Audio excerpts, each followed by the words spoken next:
rihera. Nukuri hari igihe abantu bo kwibaza ngo ko barakugirira nabi, hari igihe abantu botora amacumu bibaza ngo bagiye kukwica, kumbe ko barakwegereza ku Imana yavuze. Kandi ndakumenyesha ko abakagufasha amaboko bagushigikira kukugeza ku Imana yavuze, hari igihe uzosanga aribo baba bakigwanya. Aba wari wizeye neza ko bagufasha amaboko, aba wari wizeye neza ko bagushigikiye, aba wari wizeye neza ko boshigikira inzozi zawe bakazigeza kure, ugenda umenye neza ko ari nabo bafite amasuka yo kwimba kugira ngo barihambe. Bene se baramubaza bati, nukuri wewe uzaba umwami wacu? Nukuri wewe uzadutwara? Izo nzozi ze n'ayo magambo ye bituma barushaho kumwanga. Yongera kurota izindi nzozi, azirotorera bene se ati, nongeye kurota izindi nzozi, ngo izuba n'ukwezi n'inyenyeri 11 binyikubise imbere. Azirotorera se na bene se.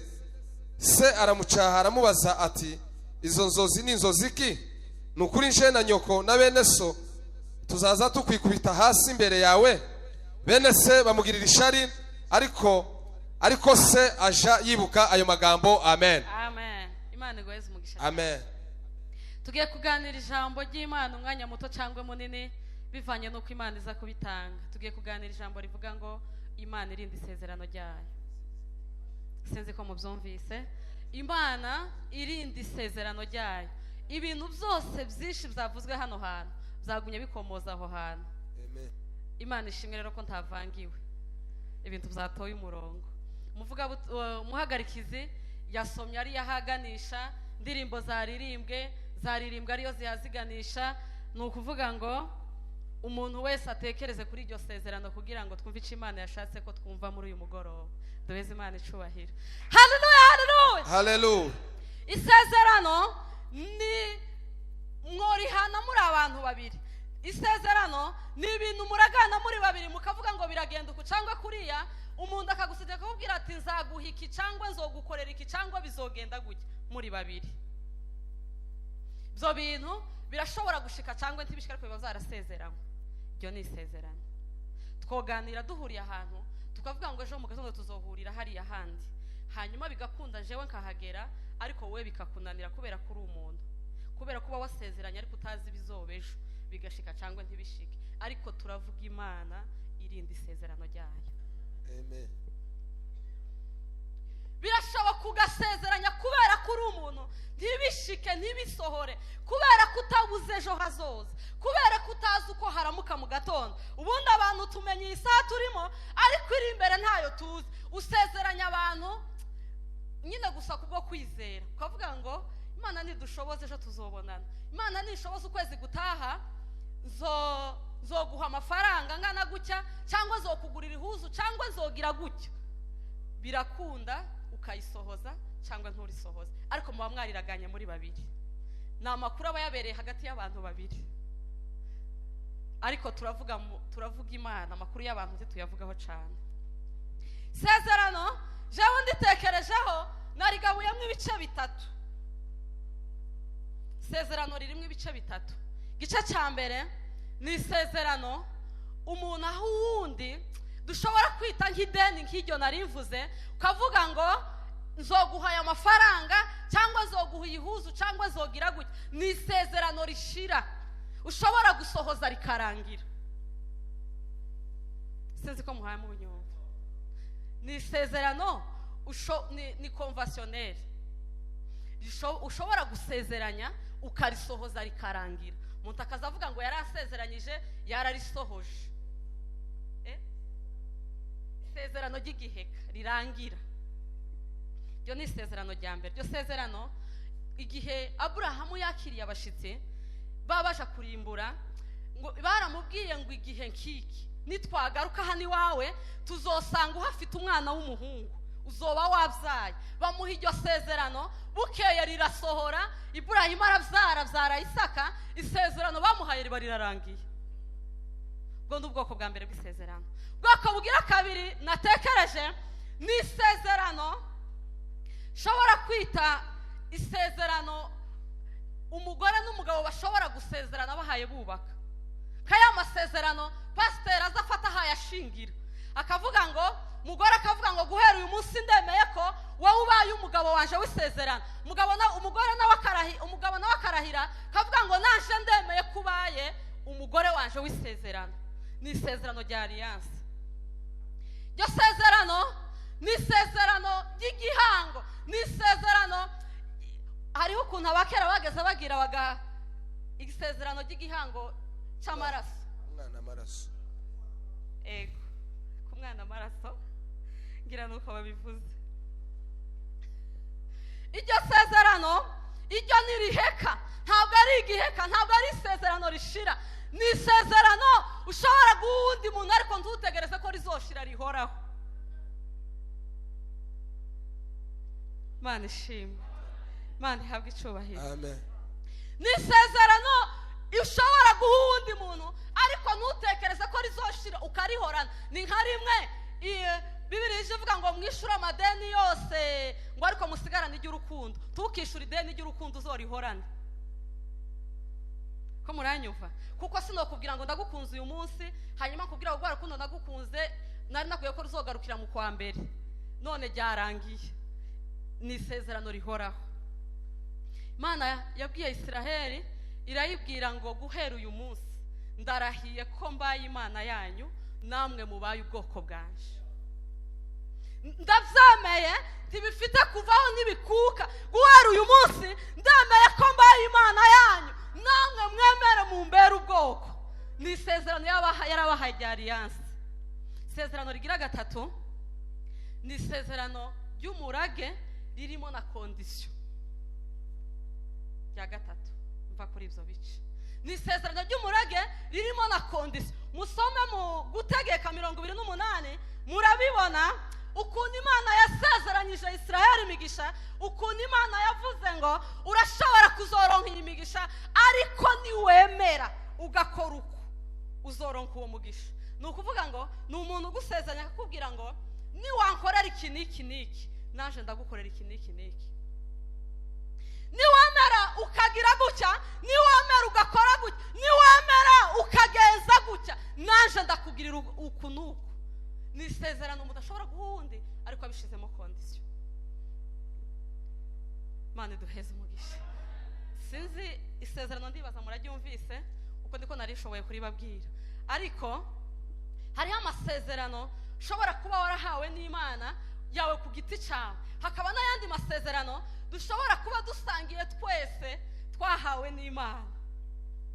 Hariyo amasezerano wahawe n'abantu, hariyo n'ayo wahawe n'Imana, hariyo n'ayandi ubwawe uza wumva ko ategerezwa kuba bivanye n'uko wagiye usoma Bibiliya, wagiye uyihabwa. Imana si umuntu ngo ibeshe, kandi ngo si umwana w'umuntu ngo yicuze icyo yavuze. Kubera yuko izi dusezeranya ihagaze mu itangira ry'ibintu, ariko kandi ngo ifashe n'iherezo. Niyo mpamvu ibyo yavuze bidashobora kureka kuba, habe n'ubwo byogenda gute bitegerezwa kuba, kubera ko yabivuze ihaye ibona n'iherezo. Ariko twebwe abantu kubera ko tubivuga turi mu itangiriro tutabona iherezo biba igiheka, ariko turavuga Imana irindi isezerano ryayo kandi yamara ikarisohoza. Imana ishobora gusezeranya umuntu kandi yamara igasohoza. Imana ishobora kubwira umuntu ibintu kandi yamara ikabisohoza, apana kubita mu nzira. Bibiliya yatubwiye amakuru ya Yosefu, murayazi cyane ukuntu Yosefu yarose inzozi ngo amare kuzirota ntiyazigira ibanga, ngo azirotorera se na bene se. Uko Muhasha yasomye ijya mbere yararose ngo abona ngo bagiye gutema imiba, nshaka tuvuge baragiye gutema ubwatsi bwo gusakara cyangwa bw'inyana, ngo barazihambira imiba nkuko babyise, ngo barabitereka, ngo abona ngo imiba yindi yose yikubise hasi, ngo wiwe usigara uhagaze, ngo abirotorera bene se ngo nase. Ngo babyumvise baravuga ati ariko Yose ibi bintu uvuze ni ukuvuga ngo uzoba umwami wacu uzodutwara. Baraceceka ariko ngo bagira akantu. Bukeye inzozi ze ntizaheka, ngo arasubira ararota, ngo abona ukwezi n'inyenyeri n'izuba ngo byose byubama ngo bimwikubita imbere, ngo asubiye kubibarotorera bagira akantu ku mutima, bagira agashari ku mutima, ngo arasubira arabibabwira, ngo baramubwira ati ariko Yose noneho na papa umushizemwe na mama, twebwe twobikora, ariko na papa umushizemwo na mama, twese ari papa ari mama ari natwe, twese tuzokwikubita imbere tukuramye yose ko wakabije na mama.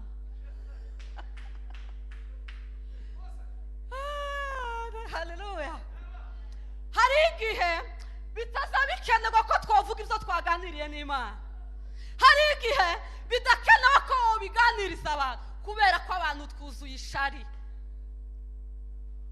kubera ko abantu twuzuyemo akandi kantu katari keza. Kenshi iyo ubabwiye hakazoza kawe, iyo ubabwiye ibyo ubahaye ubona by'ejo hawe, barabigwanya, umuriro uba watse. Pasiteri niko avuze. Niyo mpamvu hari igihe biza bikenewe ko hari ibyo tugira ibanga. Yosefu aba bagize agatima kabi, aba bashize amacumu bakavuga ngo uyu muhungu abaye gute, ni ukuri bari bene se bava inda imwe, ariko ibibazo wabibwiye rubanda.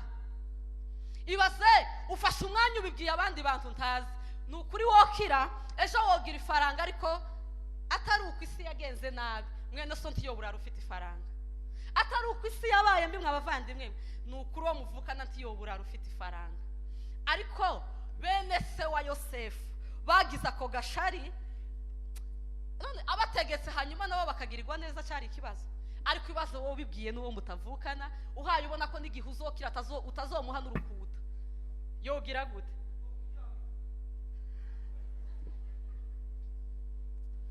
Niyo mpamvu bikenewe ko hagira ibyo tugira amabanga, hagira amasezerano amwe twibikamo kugira ngo atazogira imbogamizi. Yosefu kuyavuga kwiwe, hari ijambo nabwirije hariya muri Kanani, ndababwira ngo kwima Satani amatwi kugira ngo uyamwime, nuko hari ibyo uceceka, kubera ko Satani azamenya ibyo twavuze, ariko bitubisemo ntaza bimenya. Azamenya ibyo twavuze ko amaraka akabigwanya. Hari ibyo tugomba kugira ibanga. Bibiliya yavuze ngo Yosefu ngo avuze inzozi zigira kabiri, ngo bene se noneho barushuriza kugira ishari, ngo habe na Sara avuga, ngo aravuga ngo ariko Yose naje ushizemwo, naje azogupfukamira na nyoko. Tibi bintu biceceke, tibi bintu biceceke, kuko birimo akajagari, birakumarisha. Ceceka. Ise ngo aramucecekesha, ariko nawe araceceka, ntacyo byari bitwaye. Bibiliya ivuga ngo bukeye bene se baje kuragira, ngo bagiye kuragira, Ise abwira Yosefu, ngo aramubwira ngo Yose, ngo se yaramukunda. Musome kuri 37:3 haravuga ngo Ise yaramukundaga kurusha abandi bavandimwe be, ngo kubera ko yamuvyaye akuze, ngo kubera ko yamuvyaye ashaje, ngo amudodeshereza ikanzu ararimwambika kubw'urukundo yaramukunda. Bituma musoneshereza iryo kubera urukundo rukomeye yaramukunda. Baramubwira ngo tora utu tuntu tutuza kujya, ngo ugende uje kureba abavandimwe bawe, urabe ko bari amahoro, ngo kandi n'intama na Sara amahoro. Kubera ko kera nta telefone yari hari, ngo arahamagara ngo abaze ngo se Rubeni we gute se bimeze gute iyo mugura, intama zimeze neza, namwe mumeze neza, bamubwire ngo yego namara tekana. Nta telefone zari zihari. Atuma umuhungu we yarakundaga Yosefu, ngo aragenda.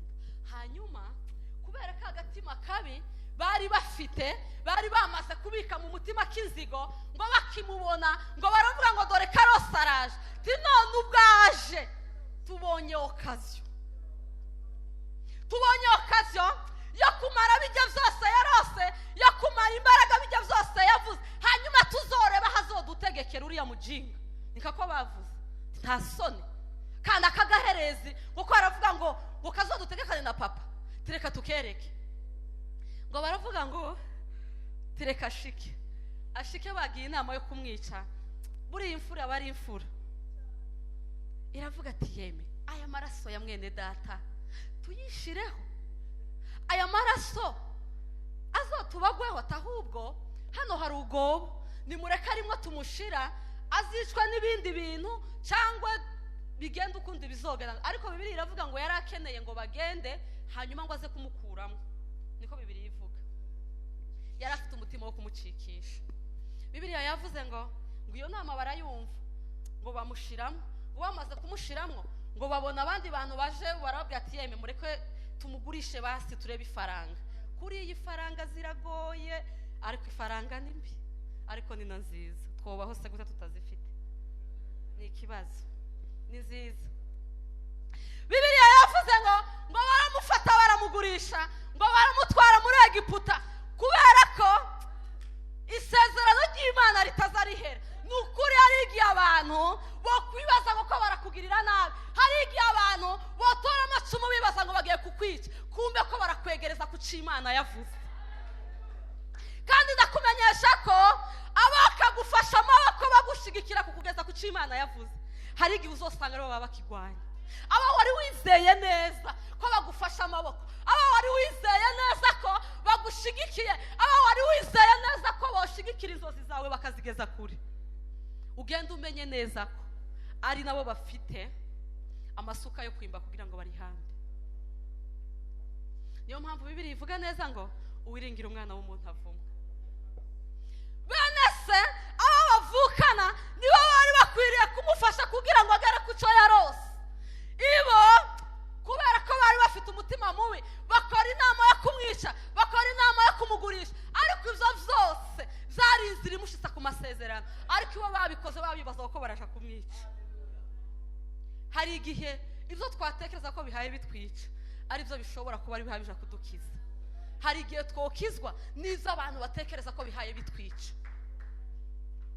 Hari igihe watekereza ko uhaye upfa, hari igihe watekereza ko uri mu bihe uhaye ubona ko bitahaye bikunda, ariko ariyo nzira nziza ikugeza ku cyo Imana yavuze. Ni ukuri icyo Imana yavuze ntabwo tuzokigezwaho n'ibyo dutekereza, kubera ko ibyo dutekereza bihabanya cyane n'ibyo Imana itekereza. Inzira uhaye wumva ko ari ushobora gucamo ukaba umuririmbyi ukomeye huru, uburyo uhaye utekereza ko wokoramo ukaba umuririmbyi uhambaye, ubwo ni uburyo bwawe, ariko uburyo bw'Imana hari igihe bubushana cyane n'ubwacu. Ubushake bw'Imana hari igihe bubushana cyane, hari igihe buja kure cyane n'ubushake bwacu, ariko nubwo busharira butugeza kuza dushaka kugeraho. Ahantu nari nshaka gutinda naho Yosefu ageze kwa Potifari, niho nari nkaniye kugera. Nimara mbabwira icyo Imana yashize ku mutima, iyi nkuru nyigarukirije aho ngiye kumugeza kwa Potifari, nimara ngarukiraho. Bibiliya iravuga ngo bamutwaye bamugejeje muri Egiputa, bamushira ibwami. Umwami ngo aramukunda, ngo asanga ari umunyamugisha, ngo ibyo akozeho byose bikagira umugisha, ngo amwegurira ngo ibintu byiwe byose, ngo aramubwira ngo ugende ubitegeke. Noneho Yosefu ageze aha hantu hasaga no mu isezerano. Ibi bihe aha nyine hasaga n'umuntu ugeze ku isezerano Imana yamusezeranyije, ariko ntiryari ryo. Ngiye kubabwira gute. Hari igihe ugera mu bintu ukibaza ko washize mu isezerano, ibintu bisa n'isezerano ariko atari ryo, kandi abantu benshi naho baguye. Abakristo benshi baguye mu bisa n'isezerano ariko ritari isezerano. Abapasiteri benshi baguye mu bisa n'isezerano ariko bitari isezerano. Abaririmbyi benshi mwaguye mu bisa n'isezerano ariko bitari isezerano. Imana yari igupashije akantu gato kugira ngo kakamuka ku motive, ugire motivation yo gukorana kugira ngo ugere kuri ryo, ariko ka motivation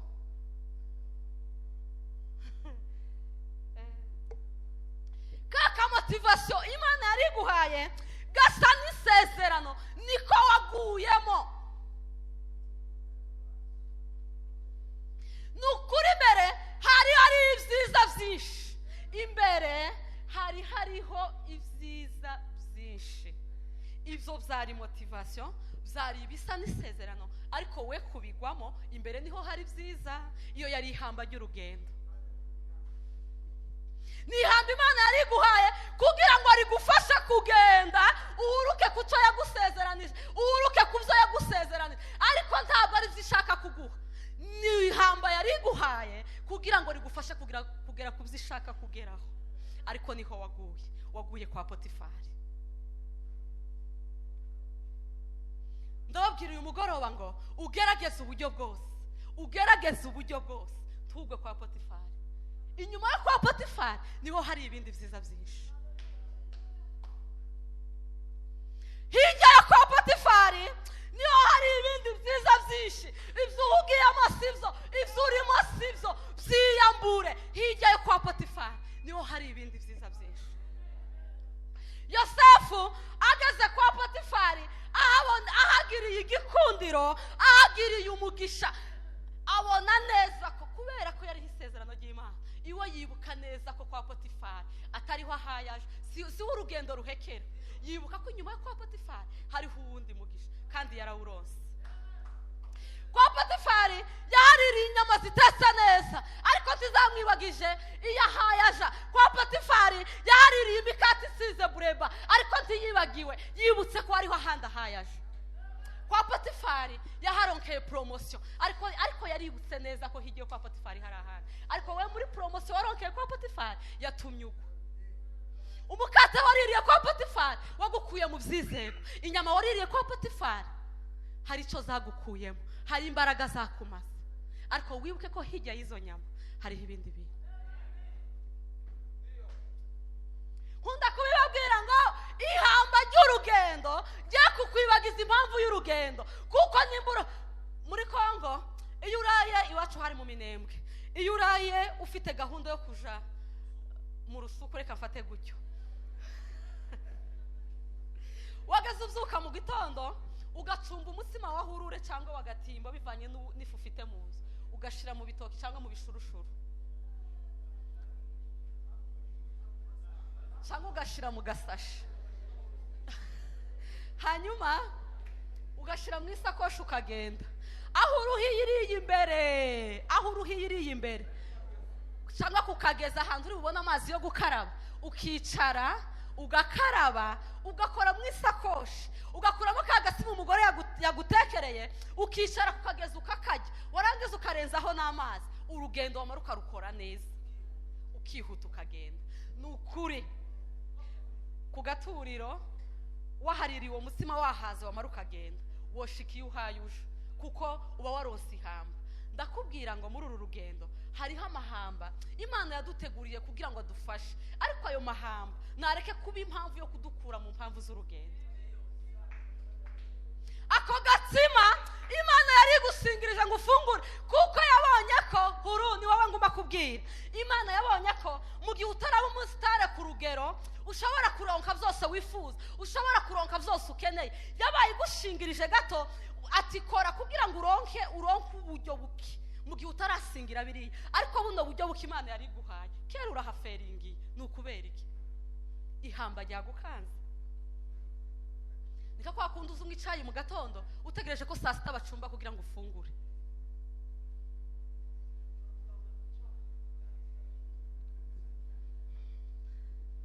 Nimba ivyo mpaye mvuga mutamuvyumva mpindure. Doze Imana ishubahiro. Haleluya, haleluya. Icayi cya mu gatondo Imana yari gusingirije, kubera ko uteye indirimbo ukabona abantu bateze amaboko, kubera ko uteye hari ukumvira fashe, kubera ko uvuze ijambo ukumva hari umuntu umwe wumvise. Ntibitume wibagirwa impamvu z'urugendo. Byari ihamba Imana yari guhaye, ariko kurasha kuba umuririnzi ukomeye iri imbere, reka kunanirirwa hano hafi.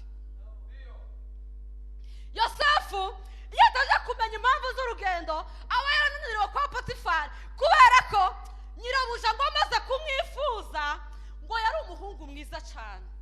Noneho ngo nyirabuja amurebye nk'abatariko, byomera gute ko ndakureba nkabona erega n'ubundi nyine uruwa hano, n'ubundi nyine uruwa muno mwacu, n'ubundi nyine uruwa muno mwacu, reka nyine turebe ukuntu twogira. Yosefu kubera ko yarazi impamvu z'urugendo rwe, aravuga ngo ni ukuri, nubwo kwa Potifari nahaboneye byose nashakaga, nubwo kwa Potifari nahaririye ndahaga, nubwo nahaboneye promotion, ariko yashubije nyirabuja ijambo ryiza, aramubwira ngo mawe, ni ukuri databuja ego yampaye byose mu rugo ngo mbitegeke.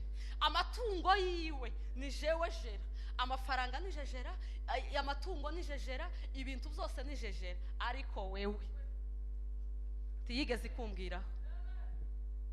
Musi databuja anyagurira byose bwo muri uru rugo, wawe tiyigeze kuvugamo. Ni gute uri mu gukora ivyo databuja yaguhaye, ariko ugasura ugakora n'ivyo atigeze avugamo? Warenza akarimbi, warakabije. Uyu mugoroba mureke kurenga uturimbi. mugarukiraho babahaye. Yaramubwiye ngo wampaye byose mwana, nukuri tubeshe yarabinyeguriye, ariko wowe ntiyakumbwiye, wowe nturi mu byo yanyeguriye.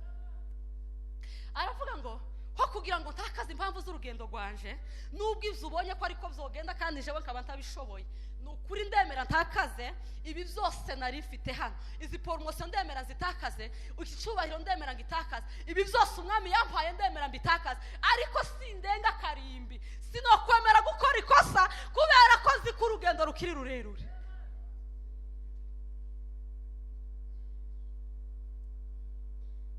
Bwana sifiwe.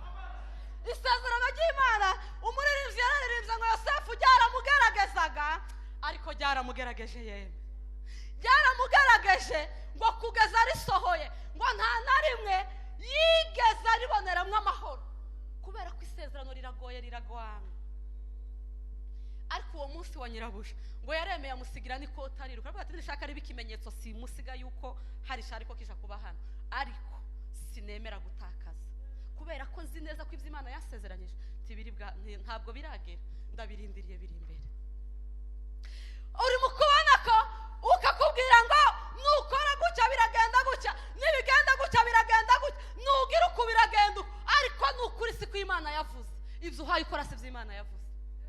Warenze akarimbi. Abakristo barenze akarimbi, mugaruke mu izina rya Yesu. Abaririmbyi mwarenze akarimbi, mugaruke mu izina rya Yesu. Imana ishimwe. Yosefu ise yamwambitse ihuzu y'urukundo yamukundaga. Potifari amwambika ihuzu y'igikundiro yamubonanye. Iyo ni ihuzu igira kabiri yambaye. Se yaramukunze amwambika ihuzu kubera urukundo yamukundaga. Potifari nawe amubona nk'igikundiro kidasanzwe amwambika iyindi, ariko kubera ko yari azi icyo ahaye agamiza, kubera ko yari azi yahayaje, yemera no kwambara umwenda wa gereza. Aho kugira ngo bazoguhane, aho kugira ngo bazokuvuge, aho kugira ngo uzofungwe uzira amakosa wakoze, uzira ibyaha wakoze, urakuzafunga uzira gukiranuka.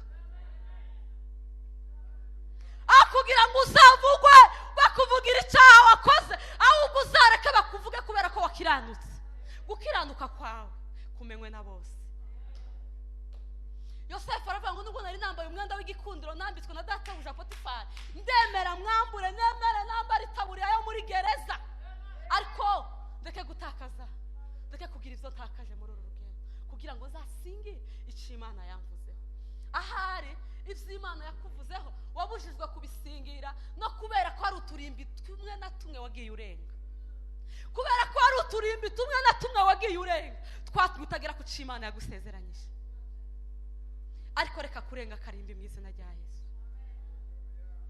Yosefu amaze kugambanirwa ageze muri gereza, n'ubundi Imana ntiyamutaye, n'ubundi Imana yagumanye nawe, kubera ko ari Imana izirinda isezerano ryayo, ntiyigeze imuta. Yaramubwiye ngo Yose, ubwo wemeye gukiranuka ukaba ukuziza, ukaba ugeze no muri gereza, ukaba wambariyemo vere cyangwa hoze bivanye n'igihugu we yari arimo, aramubwira ngo aha naho nzabana nawe, no mu mwijima mwinshi Imana izibana natwe, no mu bikombe ndashoboye gusobanura Imana izibana natwe, aho uba uri hose Imana izibana nawe, mu gihe hari uturimbo utarenze.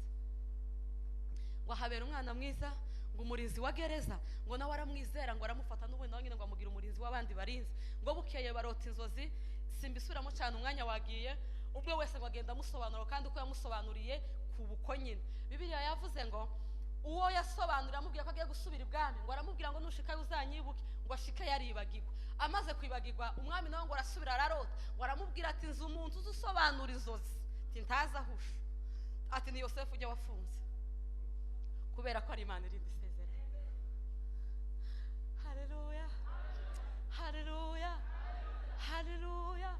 Kubera yuko Imana atari jewe cyangwa wewe, niyo mpamvu ibyo yavuze izobisohoza. Kubera ko Imana atari je cyangwa wewe, niyo mpamvu izobisohoza ibyo yakubwiye.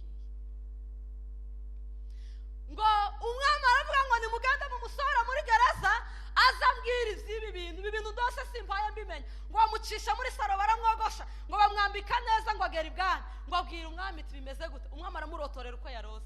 Yosefu kubera ko yari isezerano ry'Imana, kubera ko wari Imana yari yaravuze, ya miba ntiyari kugenda gutyo, za nyenyeri na kwa kwezi ntibyari kugenda gutyo, kuko Imana yari inyuma y'isezerano ryayo, ngo imuhishurire iby'umwami yarose, ngo umwami abibwiye umwami, ngo umwami aravuga ngo ariko Yosefu we ngo nokura hehe uwundi muntu ufite ubwenge bw'ubwo bwawe? Ndirirwa nkubwira ngo asubira muri gereza, mfite uwundi muntu ufite ubwenge bungana n'ubwo bwawe. Fata uko nyine ubivuze, aba ari wowe ubikora. Yosefu ababaye umwami. Yosefu abagiye gutegeka bene se na nyina n'abandi bose. Icyo Imana yavuze iragisohoza, nubwo ryamugerageje, nubwo ryamucishije hirya no hino, ariko icyo Imana yavuze cyarasohoza. Ndakubwira muvandimwe uri hano, nshuti yanjye uri muri iki kibanza, ndakubwira ngo niba hari icyo Imana yakuvuzeho. Gerardine yaririmbye neza, aravuga ngo hari ibyo Imana yambwiye ndi mu butayu, ngo mfite kwizera yuko bizasohora. Aravuga ngo hari ibyo yambwiye ndi mu cyumba senga, nabyo nyine afite kwizera ko bizosohora. Ibyo yakubwiye uryamye uri mu nzozi, cyangwa uri mu cyumba usenga, cyangwa uri ahandi hantu runaka, cyangwa yacishije mu muntu runaka, ubwire kwizera yuko izabisohoza. Ariko ndakwibariza, uko kwizera guke wagize uri mu kubona yuko Imana itazosohoza ibyo yakubwiye, wagutewe n'iki? Ni bande baguhaye intahe y'ukuntu Imana yahemutse byatumye ucika intege bingana gutyo?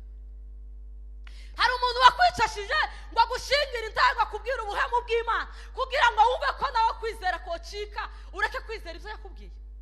Ndabizi neza yuko twese twicaye hano ntawe ufite intahe y'uburyo Imana yamuhemukiye. Uyifite nazamura ukuboko. Ntawe uri muntu, kuko ntijihemuka.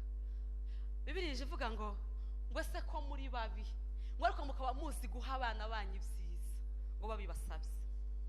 Niba umwana yosaba umubyeyi umutsima ntamuhibuye, niba umwana atosaba umubyeyi ifi ntamuhe inzoka, kandi turi babi ku rugero rungana gutya, ni gute data wo mu ijuru we atazabasha guheza ibyiza bayimusaba? Nikisha ubundi iyo Satani yamaze kugukuramo kwizera, ukumva neza yuko iby'Imana yavuze bitagisohoye, izi gusingiriza ibintu bibiri. Ikintu cya mbere, izi gusingiriza kwiheba. Ukiheba ukumva neza ko ibyo yavuze bitagisohoye, ibyo yavuze bitakigeze, ukiheba ubwonko bugashuha. Wamara kwiheba ikagusingiriza gucika intege, ugacika intege, ukumva ukanashinga, ukavuga ngo ni ukuri, ngo kwaza kubera kino kimenyetso niki ngo ibintu tubizosohora. Mwese ngo jewe nabirebye neza ngo nta nizira ihari. Ugira inzira wewe, inzira ni iz'Imana. Iby'Imana yadusezeranyije izabisohoza, tutayiciriye inzira, tutayigiriye inama, tutayibwiye ngo byogenda uku n'uku n'uku. Uko yabivuze bizosohora uko nyine bimeze. Gusa icyo gusabwa ni ukwizera ijambo ryayo. Hanyuma abavandimwe, hariho isezerano rimwe dusangiye twese, ijyawe ntaryo nzi, ariko hari isezerano Imana yadusezeranije ko izaza kudutora ikatujana mu bwami bwayo. Ariko iryo sezerano muracyagibuka? Iyo murebye ibihaye bibera aha, iryo sezerano riracyabaho. Umwanditsi w'Abaheburayo utazwi yaranditse aravuga ngo ubwisezerano ryo kwinjira muri ubwo buruhukiro ngo rigihari. Aravuga ngo muramenye neza, muramenye kandi mutinye cyane, ngo hatazagira umwe wo muri twe gusa nkaho adashikira iryo sezerano. Muracyatinya? Hari icyo mugitinya? Hari icyo mugitinya? Iryo sezerano muracyagibuka? Niba iryo sezerano rigihari kandi riracyahari, muramenye mutinye, hatagira umwe wo muri twe yeme, hatagira uwo twasirimbanye, hatagira uwo twasenganye, hatagira uwo twabanye mu cyumba cy'amasengesho uzosa nkaho atarishikiriye. Dufite randevu na Yesu yuko azoza kudutora, kandi nta mushani uba mu kanwa k'Imana. Umunsi ni umunsi izogaruka. Ayo makuru ni ay'ukuri, ayo makuru ni ay'ukuri. Iryo sezerano rirahari kandi ntirikuka. Tube maso rero, hatagira umwe wo muri twe usa nkaho adashikiriye iryo sezerano. Iby'Imana yagusezeranyije bizosohora, ariko n'ibyo yadusezeranyije nabyo bizosohora. None rero twiyubare kandi twiyubare cyane.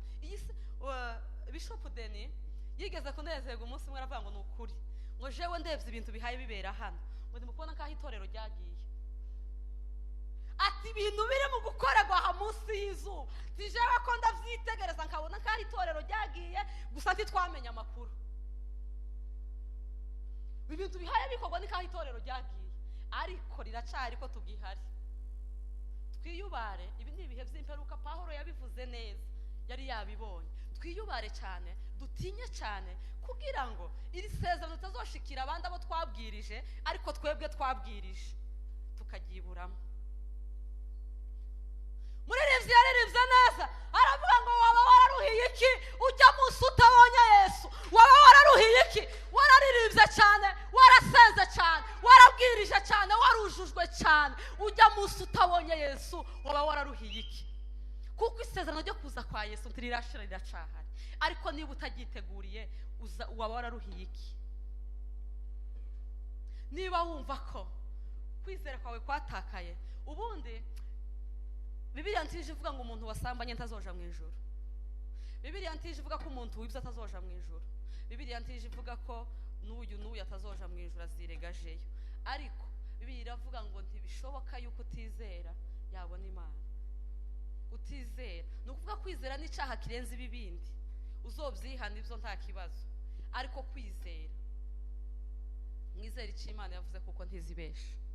Ibyo yakubwiye uri wenyine, ibyo yakubwiye muri benshi, ibyo yakubwiye muri mu ruhame, ibyo byose izabisohora kubera ko mugabo kayo kaza kabesha, kaza kavuga ukuri. Hanyuma rero kurangiza mbabwire neza ngo ihamba ry'urugendo giye kubibagiza impamvu z'urugendo. Ijambo ry'Imana ridufashe kandi rituganze.